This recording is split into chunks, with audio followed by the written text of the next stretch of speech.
All right, our speakers today are Adele Lott and Louise Winter from our Gun Safety Committee. In addition, we're happy to have a representative from the Pensacola Police Department that Elizabeth King will introduce. Mary Louise Winter joined the League last January and is a member of the Gun Safety Committee. She retired from teaching French at Pensacola High School and Educational Technology at Pensacola State College in 2017 and is spending her retirement traveling, reading murder mysteries, and watching old movies.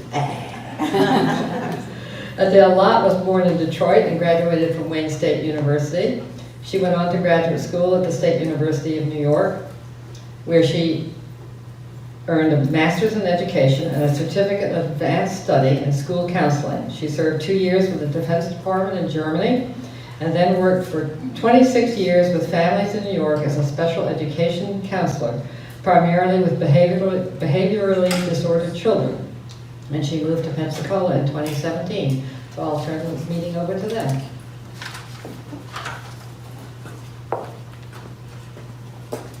Thank you so much, Ellen. You're welcome. I've got my high heels on today, so hopefully I'm positioned correctly for the microphone. Closer. Closer. Okay, all right. There's a big green dot at the end of my nose. Good. Okay, so Adele and I are presenting this PowerPoint, so I'm going to tag team her at a certain point. But I wanted to remember to thank Ellen and especially Bill, because if we didn't have Bill, I'd be describing what these PowerPoint slides looked like, and it wouldn't be pretty.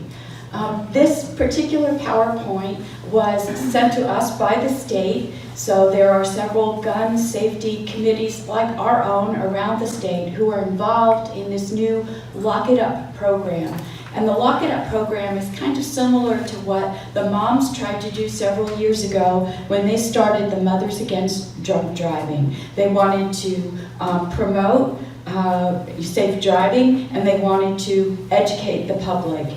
And so that's what we're trying to do too. We want to educate the public to keeping guns in a safe and secure location and give them information on how easy that really can be to do. So today the things that we'll cover are safe gun storage, gun violence statistics, which sometimes can be a little upsetting. We didn't put them in to shock you, but they are part of what we really feel we need to do to educate the public. We certainly have gotten an education by reading the research online and by the materials that the state has been so kind to share with us. The gun violence statistics often touch on children and firearms, as you might imagine, suicide, domestic violence, and a big problem in our state, gun theft. So, safe storage saves lives. Just common sense, when you look at this slide, you know that accidental shootings involving children could be eliminated if guns were kept in a secure and safe place. Oops, sorry.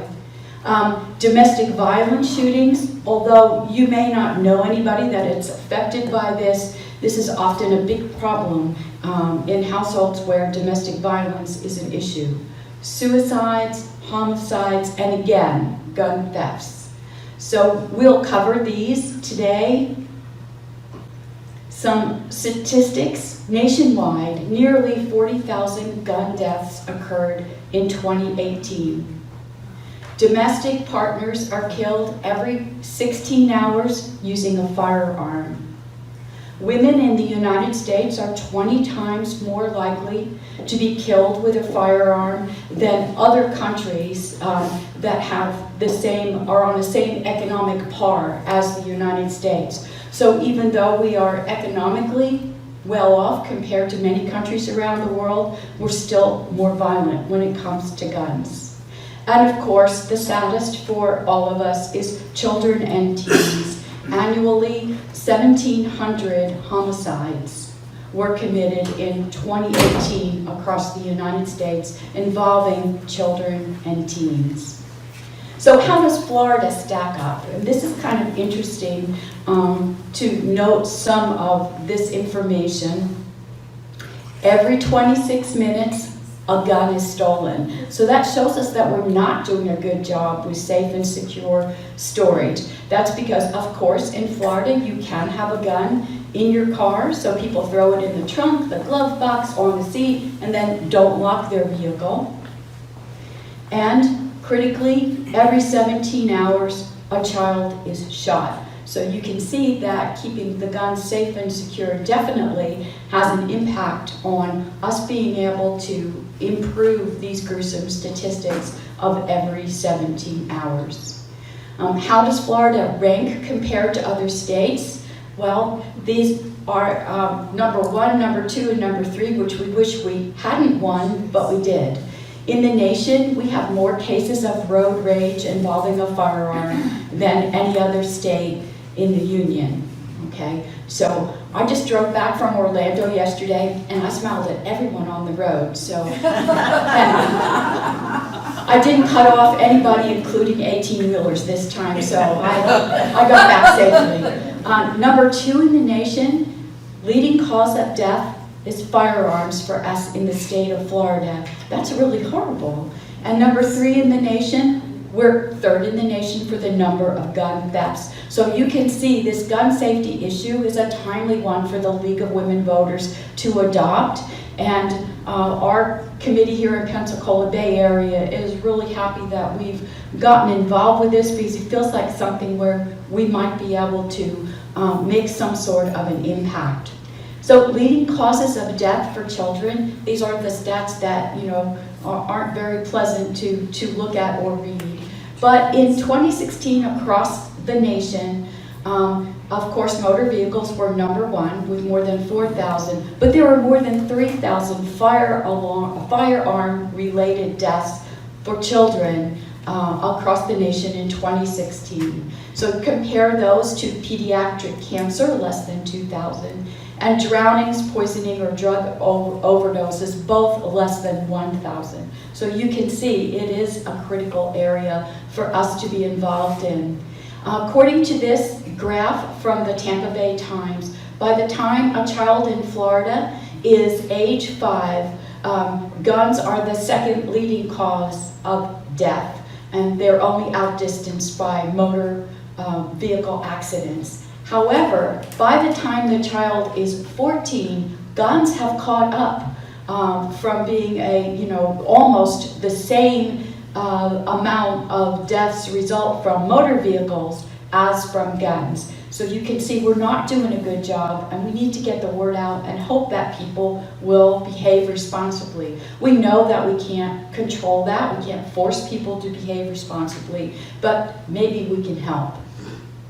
We want to avoid these horrible, gruesome type headlines like this one, and we do have some strong advocates now that we didn't used to have in the past, and those are physicians, especially pediatricians.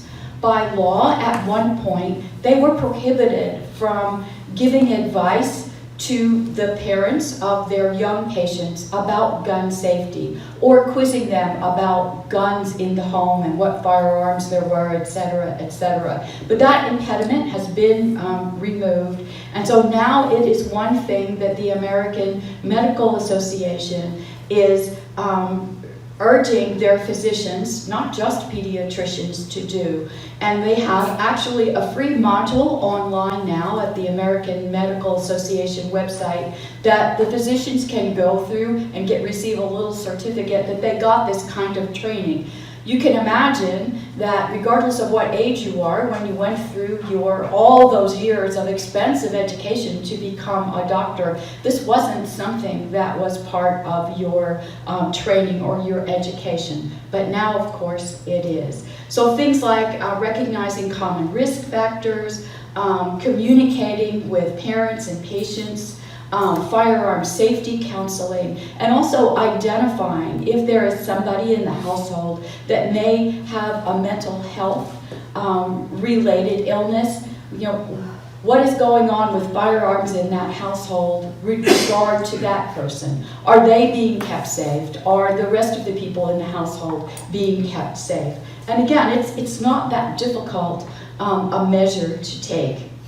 Also, in Florida, one thing that the legislators are proud of is that they passed a statute that would try to protect children from access to firearms in the house. And of course, the statute is 790.174, and we've just summarized it quickly here. But it basically says that firearms have to be securely locked or in a location that a reasonable person believes to be secure. Yes, oh goodness is right. Except when a person is carrying the gun on their person, on their body. So this doesn't mean in your purse or your briefcase or your glove box or under the seat in your car.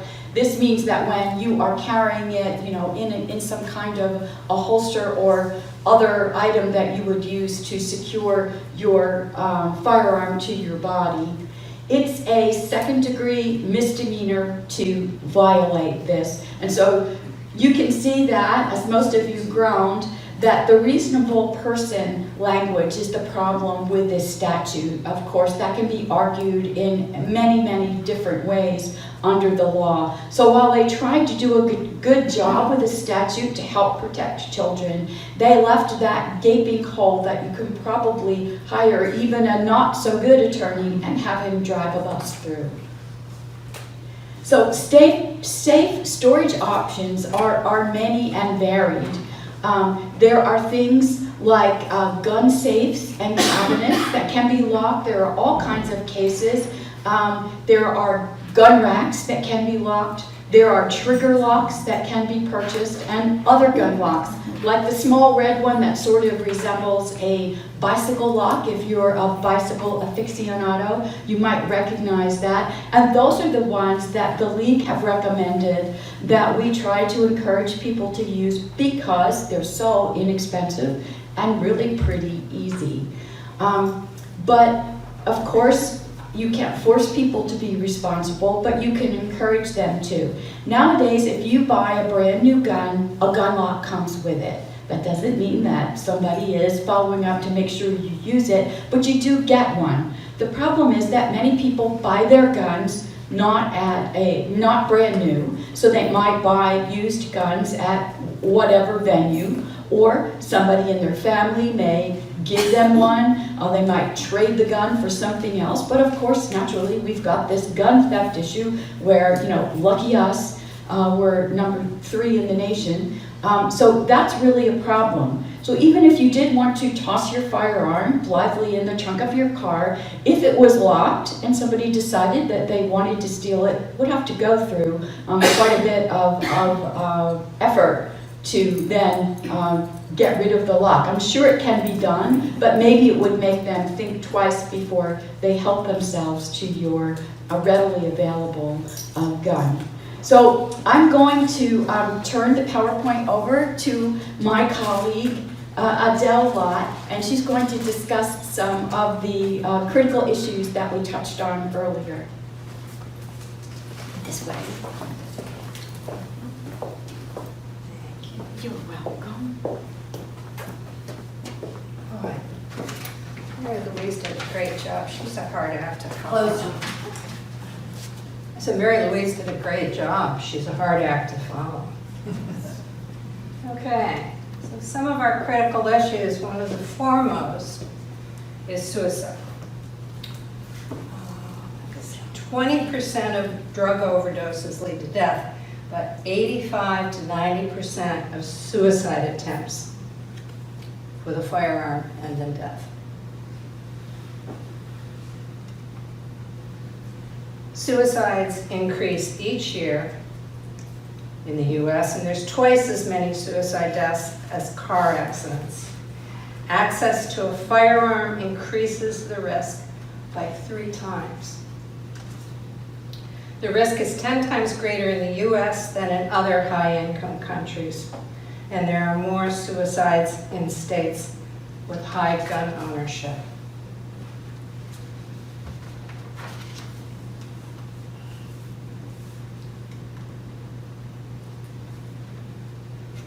Okay, suicides are impulsive, and that's why this is important. Most attempters act in moments of panic or despair. A study showed that 2/3 of suicide survivors said it was less than 1 hour from the time they first thought about suicide and when they took action. 25% said it was less than 5 minutes. If nothing else, that gun lock is a deterrent. Locking up firearms could lower the risk of impulsive suicide, and only 1 in 10 suicide survivors will try it again. Something I ran across just the other day from the New York Times, and not all of this is directly related to guns, but many of them are. More than 45,000 veterans and active duty service members have killed themselves in the last 6 years. That's more than 20 deaths a day. In other words, there are more suicides each year than the total American military deaths in Afghanistan and Iraq. That's staggering. Those most at risk are enlisted men under the age of 30.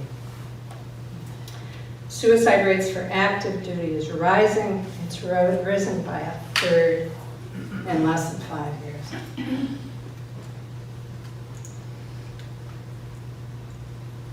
Okay, adolescent suicide, 4 times more likely in homes with a loaded, unlocked firearm.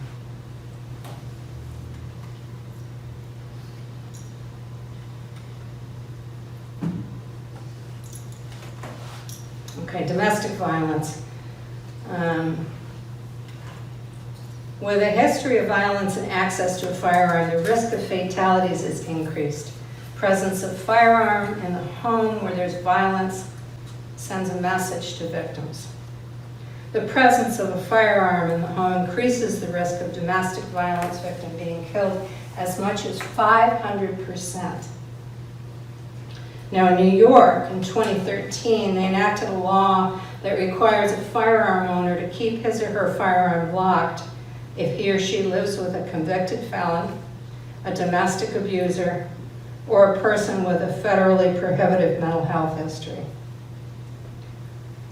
That sounds good, but I don't know how they're going to enforce that.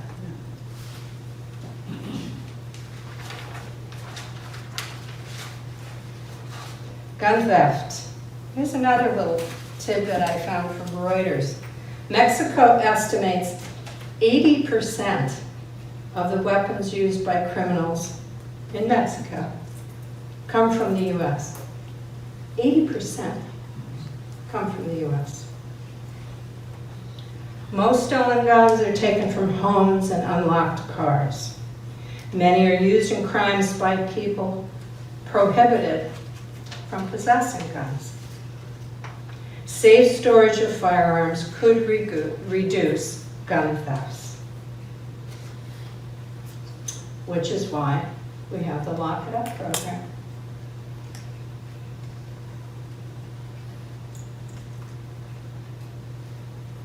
And some more stats here.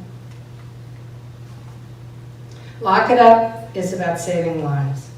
Our goals are to educate the public on the danger of unlocked guns, and we are planning, after the first of the year, to place our bookmarks in pediatricians' offices first and foremost, then to follow up with government facilities, police stations, mental health providers,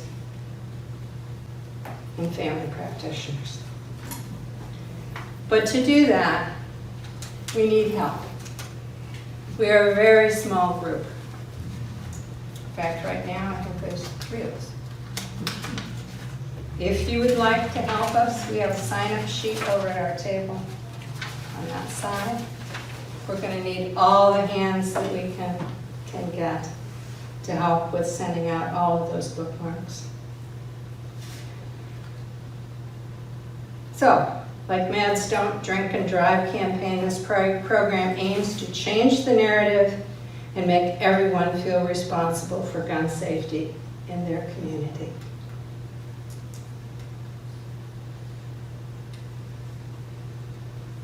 You can't unfire a firearm. Okay. We now have time for questions. I Cards. probably can't answer them. But someone else can.